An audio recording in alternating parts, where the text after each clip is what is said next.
Welcome back to GBGuns Armory, the series in which we're going over stuff already reviewed in full over on the main channel and most likely also on GBGunsDepot.com.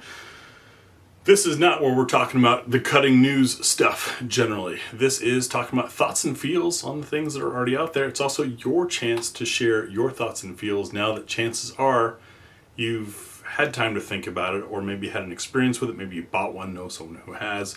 So trying to turn this into sort of the Reddit thread of feedback and knowledge base for each of these models. Today we have the Stoeger STR9S Combat. It is a full-size gun, plussed up magazine, interchangeable grips. We've got tall fiber optics because it's optics ready and because it comes with a threaded barrel, all for far less than the asking price of most other guns with the same feature set. Why is that? Well, Stoeger doesn't really have much of a name in pistols, and there's not a lot of aftermarket support for it. By aftermarket support, we're talking about holsters and things like that, and usually I think when people go for a geared out tactical model like this, which is what most companies call them, they also want to add a bunch of accessories to it, and you can't with this. But my shooting experience with it was pretty positive. The trigger, and you get a magazine well. My experience was pretty good. The trigger is decent, the gun fairly reliable. They even did some smart, considerate things. For example, this thread protector, as you notice, is turned down to be roughly the same diameter of the barrel so that it fits through the slide. You don't have to remove the thread protector to field strip the gun, which is just one of those annoying things on some of them when it comes with a big knurled or neat looking muzzled thread protector, and then you got to unthread it just to get the barrel out, rethread it, or God forbid you've attached a compensator type thing, then you've got to remove that and then retime it and all that. Nicely done.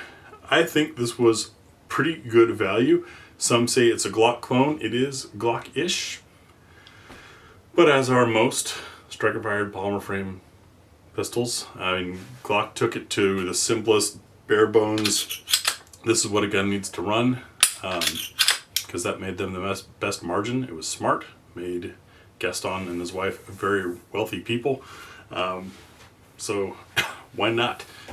In the case of Stoeger, it also helps them reduce the cost to you. So I think it's a neat setup. Why don't I have this tricked out? First off, I have other options. Secondly, I'm not really one of those people. I'm not into it. Shooting suppressed handguns is not fun for me. It's awkward. The gun gets large enough that you might as well have something larger than a pistol.